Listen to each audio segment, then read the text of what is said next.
विभाजित वर्तुळ ही dot dot dot आकृती आहे. TET 2018 साली हा प्रश्न पडला होता.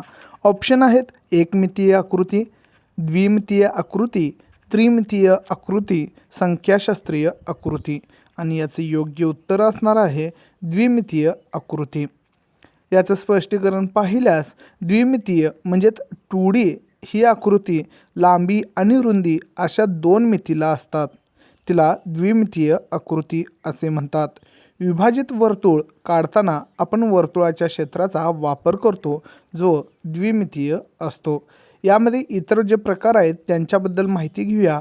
एकमितीय यामध्ये फक्त लांबीचा विचार केला जातो. उदाहरणार्थ रेषालेख किंवा स्तंभालेख, साधा स्तंभालेख.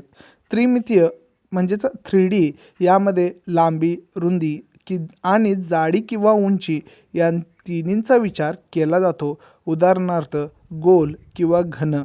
असेच अपडेट मिळवण्यासाठी सबस्क्राईब किंवा फॉलो करायला विसरू नका.